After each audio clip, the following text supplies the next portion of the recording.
دوستو حضرت امام مہدی علیہ السلام کے ظہور کے متعلق جو ہمیں احادیث بیان فرمائی گئی ہیں اس میں ابن ماجہ 4086 میں یہ روایت درج ہے کہ مہدی بی بی فاطمہ رضی اللہ تعالی عنہا کی اولاد سے ہوں گے۔ اسی طرح ابن ماجہ میں حضرت علی رضی اللہ تعالی عنہ سے روایت ہے کہ آپ صلی اللہ علیہ وسلم نے ارشاد فرمایا مہدی میرے گھر والوں میں سے ہوں گے جن کی اصلاح اللہ سبحانہ و تعالی ایک رات میں فرما دے گا۔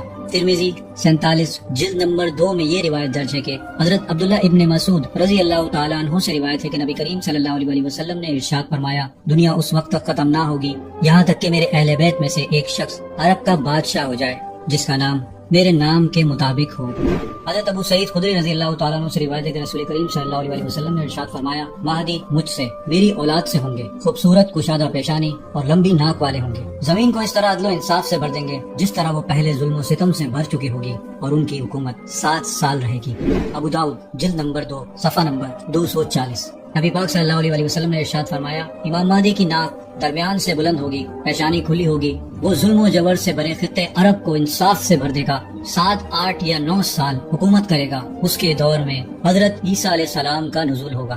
حضرت امام مہدی علیہ السلام کا نام محمد بن عبداللہ ہوگا۔ آپ علیہ السلام بنو ہاشم میں حضرت فاطمہ رضی اللہ تعالی عنہا کی اولاد پاک سے ہوں گے۔ جس وقت ان کا ظہور ہوگا ان کی عمر تقریباً 40 سال ہوگی، ناک اونچی اور درمیان سے خمدار ہوگی لیکن خوبصورت لگے گی، رنگ گندمی، پیشانی روشن اور کشادہ، آنکھیں شرمیلی، دانت چمکدار، داڑھی گھنی اور رخسار پر تل کا نشان ہوگا۔ آپ کا قد درمیانہ اور جسم ہلکا ہوگا، زبان میں قدرے لگنت ہوگی، بات رک رک کر کریں گے۔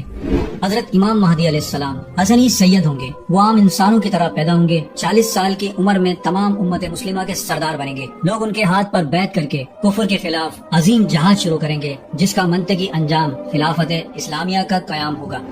حسنی سادات کو ظہور مہدی علیہ السلام کا انعام کیوں ملا؟ اس کی پہلی وجہ تو یہ ہے کہ وہ اپنے جائز دعوے اور حق سے دستبردار ہو گئے تھے۔ جب نواسہ رسول صلی اللہ علیہ وسلم نے عظیم اثار کا مظاہرہ کرتے ہوئے خلافت سے دستبرداری اختیار کر لی اور محض مسلمانوں میں اتفاق اور صلح کے خاطر اپنا یہ حق چھوڑ دیا تھا، اس کے بدلے میں آخری زمانے میں جب امت کو اتفاق و اتحاد کی ضرورت ہوگی تو اللہ سبحانہ و تعالیٰ انہی کی اولاد میں سے ایک مجاہد لیڈر عالمی سطح پر خلافت کے لیے منتخب کرے گا، کیونکہ اللہ سبحانہ و تعالیٰ کا قانون ہے کہ جو شخص اللہ سبحانہ و تعالیٰ کی رضا کے خاطر کوئی چیز چھوڑ دے تو اللہ سبحانہ و تعالیٰ اس کو یا اس کی اولاد کو اس سے بہتر چیز عطا فرماتا ہے۔ چنانچہ محدود علاقے میں خلافت چھوڑنے کے بدلے میں حضرت حسن علیہ السلام کی اولاد کو عالمی خلافت کا انعام ملے گا۔ اسی لیے حضرت امام مہدی علیہ السلام کے حسنی ہونے کی وجہ سے علماء نے یہ لکھا ہے کہ جس طرح حضرت اسحاق علیہ السلام کی اولاد سے بہت سے نبی آئے ہیں لیکن حضرت اسماعیل علیہ السلام کی اولاد سے اللہ سبحانہ و تعالیٰ نے صرف ایک نبی بھیجا جو خاتم الانبیاء حضرت محمد مصطفیٰ صلی اللہ علیہ وسلم ہیں۔ اسی طرح حضرت حسین علیہ السلام کی نسل سے بہت سے اولیاء اکرام آئے جبکہ حضرت حسن علیہ السلام کی اولاد سے صرف ایک ہی بہت بڑے ولی آئیں گے جو خاتم الاولیاء ہوں گے۔ سبحان اللہ۔ آپ علیہ السلام کا لقب مہدی ہوگا اس لیے کہ اللہ سبحانہ و تعالیٰ حق کی طرف ان کی رہنمائی فرمائے گا۔ ظہور مہدی علیہ السلام کب ہوگا؟ ہم مہدی علیہ السلام کی آمد کے انتظار میں دن گزار رہے ہیں جو کہ ہر مجدون کے مشہور و معروف اور جلد ہونے والی حتمی جنگ کے بعد ہوگا۔ اس بارے میں چند احادیث درج ذیل ہیں۔ اہل روم ان قریب امن کے غرض سے تمہارے ساتھ صلح کریں گے، پھر تم مل کر کسی دشمن پر حملہ کرو گے، تمہیں کامیابی ہوگی، مال غنیمت ملے گا، پھر تم صحیح سلامت لوٹ جاؤ گے، پھر تمہارا پڑاؤ اونچے اونچے ٹیلوں والے چراگاہ پر ہوگا۔ پہلے سلیب میں سے ایک آدمی سلیب اٹھا کر کہے گا سلیب غالب آ گئی، ایک مسلمان غصے میں کھڑا ہو کر اسے دھکا دے گا، اس وقت اہل روم صلح توڑ دیں گے اور ایک خون ریز معرکہ کے لیے اکٹھے ہوں گے۔ وہ 80 جھنڈے لے کر آئیں گے، ہر جھنڈے کے نیچے 12,000 کی فوج ہوگی۔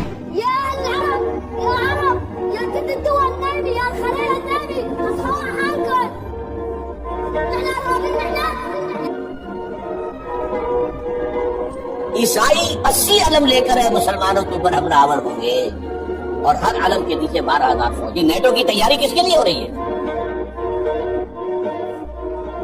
یہ اپنی سی چالیں چل رہے، اللہ بھی اپنی چالیں چلے گا، اور اللہ سے بہتر چال کس کی ہوگی؟ دنیا کو ہے پھر مار کر روح و بدن پیش، تہذیب نے پھر اپنے درندوں کو ابھارا، اللہ کو ماں مردی مومن پہ بھروسہ، ابلیس کو یورپ کی مشینوں کا سہارا۔ اسی طرح اس وقت تک قیامت نہیں آئے گی جب تک کہ رومیوں کی فوج اماک یا دباغ کے مقام پر پڑاؤ نہ ڈالے۔ ان سے مقابلے کے لیے روئے زمین کے بہترین افراد پر مشتمل ایک لشکر مدینے سے روانہ ہوگا۔ جب وہ ایک دوسرے کے سامنے صف بندی کریں گے تو روم والے کہیں گے ہمیں ان سے لڑنے دو جنہوں نے ہمارے آدمیوں کو قیدی بنا لیا ہے۔ مسلمان کہیں گے نہیں، اللہ کی قسم ہم تمہیں اپنے بھائیوں سے لڑنے نہیں دیں گے۔ جب امام مہدی علیہ السلام اور ان کے ساتھی شام آئیں گے تو دجال کا خروج ہوگا، ابھی وہ صفے درست کر کے لڑنے کے لیے تیاری کر رہے ہوں گے کہ نماز کھڑی ہو جائے گی، اس وقت عیسیٰ علیہ السلام کا نزول ہوگا۔ اسی طرح ایک اور حدیث میں آپ صلی اللہ علیہ وسلم نے فرمایا کہ ایک خلیفہ کی موت کے وقت قوم اختلاف کا شکار ہو جائے گی۔ ایک آدمی بھاگ کر مدینے سے مکہ چلا جائے گا، اس کے پاس مکہ کے کچھ لوگ آئیں گے، یعنی حجر اسود اور مقام ابراہیم کے درمیان اس کے ہاتھ پر بیعت کریں گے۔ اسی طرح ایک اور حدیث میں روایت ہے کہ رسول کریم صلی اللہ علیہ وسلم نے ارشاد فرمایا، بڑے خونریز مارکے میں مسلمانوں کا کیمپ غوطہ نامی جگہ پر ہوگا، وہاں دمشق نامی ایک شہر ہوگا جو ان دنوں مسلمانوں کے لیے بہترین منزل ثابت ہوگا۔ دوستو احادیث مبارکہ پر غور و فکر کریں تو یہ بات واضح ہوتی ہے کہ عالمی اتحادی جنگ ہوگی، جس میں ہم اہل روم، امریکہ اور یورپی یونین کے حلیف ہوں گے، مشترکہ دشمنوں کے خلاف لڑیں گے۔ ہو سکتا ہے یہ دشمن کمیونسٹ ہو یا کوئی اور، تاہم کامیابی ہماری ہوگی۔ اللہ سبحانہ و تعالیٰ سے دعا ہے کہ ہمیں یہود و نصارہ کے مکر و فریب سے محفوظ فرمائے اور امت مسلمہ کی حفاظت فرمائے۔